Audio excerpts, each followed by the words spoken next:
Hello, everybody, and welcome back. Today we have another little art project for you. Today we're doing the cover to The Irrelevant Elephant by Melinda Kaufman, illustrated by me, Brian Crow. And right now we're just starting off with, as usual, I did a small thumbnail, copied it with my printer into Krita, which is like Photoshop.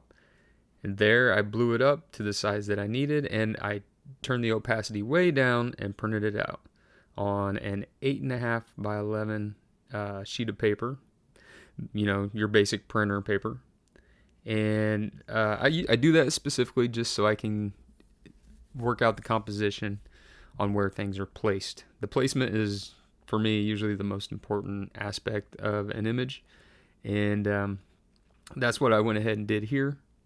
And then once I print it out, I just start going through, filling out all the details, making a lot of kind of executive decisions for how I want things to look later on throughout the image.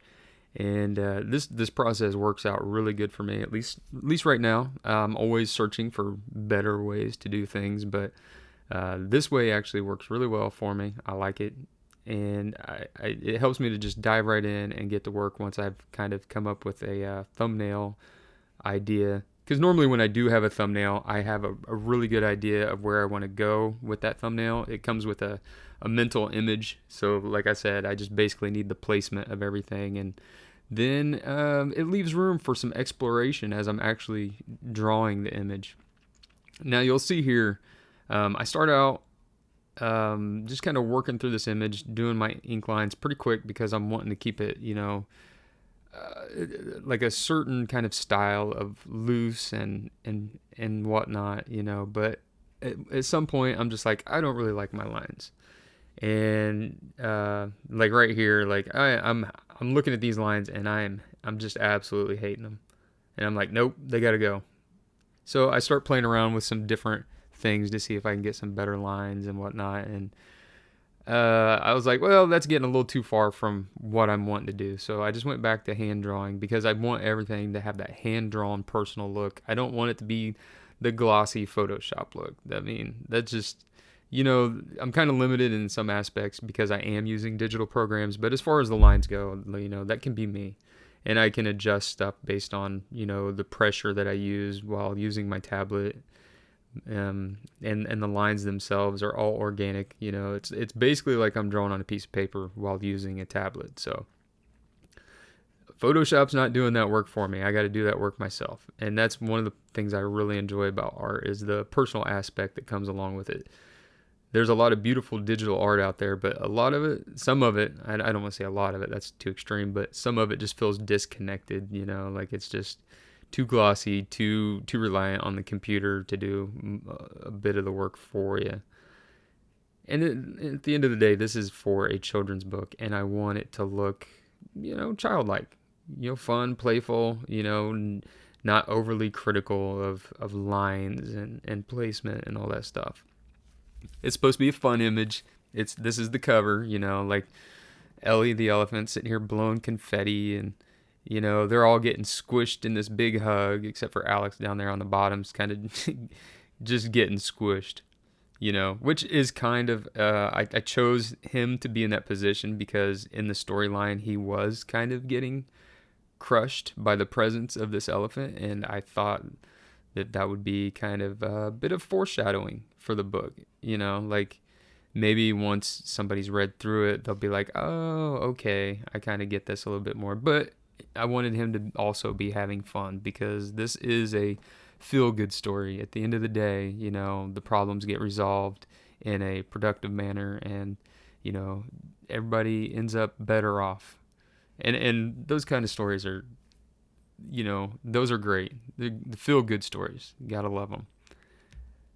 So you see, I'm just going through and I'm filling out all these details. I'm doing it seems like I'm doing it really fast because this is time-lapse, but I do take my time and kind of keep the lines loose and fun. And you'll see here I'm making adjustments. I flipped the image, which is important to do when you're working digitally. I noticed that my face wasn't very symmetrical. or Ellie's face wasn't very symmetrical, and I didn't like it, so I decided to go ahead and make an adjustment there, which is another huge benefit to working digitally, is that easy flip. Because if you're working traditionally, you got to use like a mirror and, you know, look in the mirror, like look at the reflection of your image, and that'll help you see any glaring issues. Or you can, some people turn them upside down, other tricks, you know, which are a bit of a hassle, especially if you're dealing with like a wet medium like paints and stuff like that. It can get a bit messy or complicated. So digital is great for that. And you see, I just flipped to another image that I had previously done, so I can keep my colors cohesive. I want everything looking like it all belongs in the same universe. I don't want all my colors to be mismatched and crazy, you know, because I am working digitally. It's not like I have physical paints in front of me where I consistently use the same paints. So I typically sample from another image to keep my palette the same, which is kind of what you would do if you were working traditionally. You kind of keep your palette going. So I'm just working through, and what I'm doing now, since I am working digitally, is I'm going along all the lines of Ellie. That way, I can just fill Ellie in all in one big movement. I just use the fill tool, which is typically, if you push F on your keyboard, it will take whatever color you've selected, and once you tap on the image, it just fills the whole color, or the whole selection, with that color, which is very handy, very, very time efficient. You gotta love it as an artist. So it's a bit tedious, don't get me wrong. You gotta go around all these lines if you're gonna do it that way. There I am, still working, going around every bit of it. And sometimes I'll miss something and I'll mess something up, and you just go in and fix it. The undo button is amazing. See how quick that was? Once I actually went to fill it in. Now, if you were painting traditionally and you were trying to work around all these things, it's a bit more tedious. Or you would just paint completely differently. You probably wouldn't be filling in like cells of color like this. So you notice there's a little gap that's left behind. I just got to go through and clean that up. And now I'm gonna start working on the grass. That was the biggest part of this painting right here, is just filling in Ellie's color. And I'm gonna go through and just fill in flat colors everywhere. That's typically what I do for something like this. And later on, once I get all my flat colors in, I'll start doing my lights and my darks and stuff like that. It's more of a finishing stage. It's more of the fun stage of painting, you know. And don't get discouraged if you're an aspiring artist out there. Don't get discouraged, you know, by how slow or possibly tedious it may seem to be. And if you don't want to draw in this style, by all means, don't do it. Just get in there and start slapping color around and have fun. But if you want to try something like this is a pretty good way to do it.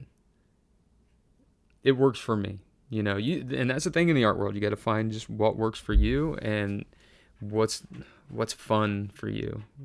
What makes your process most efficient and closest to what you actually imagine. And you notice I'm still sampling colors from other images that I've worked on, because I want this whole thing to just feel connected. And I do a lot of repeating colors as well to help reinforce that. I believe at some point I'll use the purple from Ellie and Lily's purple colors. Yep, right there, and fill in the butterfly. Actually, I don't know if that's actually a more vivid purple. Looks like I used a different purple there, but it's part of like the same family and the same group. I don't get too far away from any of it. That way, it all just kind of, you know, they're part of the same family. You're not going crazy with one color or another. Just going through, cleaning up lines, filling in other colors. I had previously filled their mouths in with a solid black, and I had to go back through and fix that because it's not a black. It probably isn't even noticeable. But to me, it was important. It's more of a dark red that I used to fill in their mouth there. So here I am. It's time to go in and start adding some darks. This is where I start having fun, and the image really starts coming together for me. Sometimes as an artist, you kind of get impatient and you may try to skip ahead, and I think it's really important. You got to stick with the process. You know, whatever your system you're using, you got to stick with the process and try not to jump ahead too much. Unless you're stuck or you're really trying to work a specific area out of your image. And this is part of my process, just going through and filling out all the darks and the lights, starting to give form to your shapes or to your characters. You'll see here I'm changing some of the collars.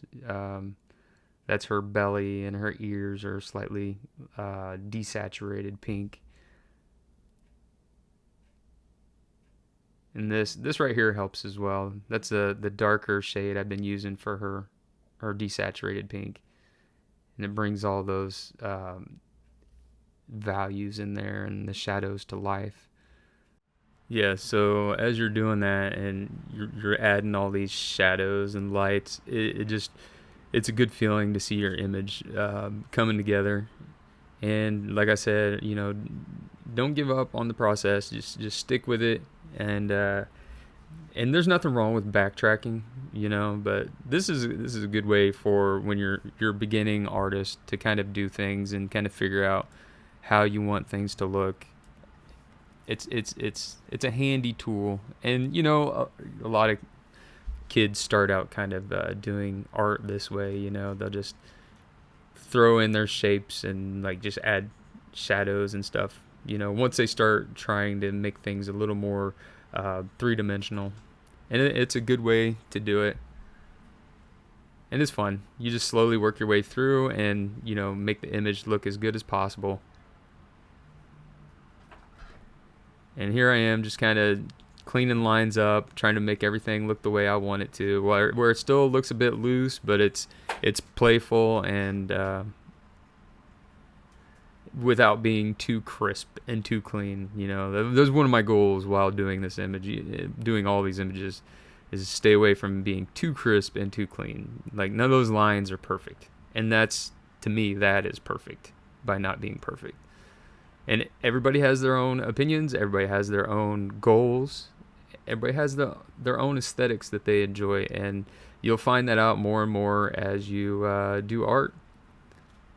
Now, I just had to clean up some lines. It was some overspray from the selection around their faces, which is another handy tool for using different layers, so you can just go in and just completely change the color or blast in some shadows or some highlights or whatever you want to do. It's a very handy tool, especially when you're working with a client, if they have any changes they want to make, colors they want to make, anything like that.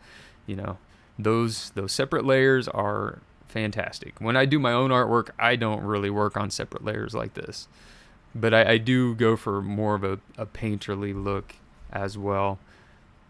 And it's important as an artist to be able to change and adapt. I mean, just as a person, if you can change and adapt to different situations, you'll find that those situations provide less stress and they can be more enjoyable.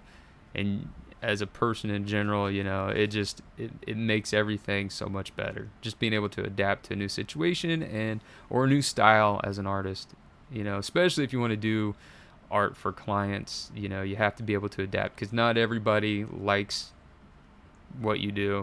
Maybe they like your art, but they have something a little different in mind, something like that. Because typically, if they've seen your art and they enjoy what you do, they're just going to let you go and have fun, and paint what you want to paint, draw what you want to draw within reason. They still have their own expectations they'd like to meet, and they expect you to help them make their ideas come true. So it can't be all about you. And then there's other people that are just like, run with it. You do what you want to do. You're the artist. I trust you. You do it, and I back you. And those clients are amazing to have. And also, for me, it's kind of rough because I like having a set of rules to work by, so I can push certain boundaries or break some rules or whatever. It's just how I'm wired. But at the end of the day, I had a great time doing this. And I just want to tell you guys, if you are doing art, don't give up. Don't lose hope. There's always somebody else out there that can help you, or you're just waiting for that moment for something to click and you'll move to the next level. With that being said, I hope everybody has a fantastic day. Take care, everybody. Bye-bye.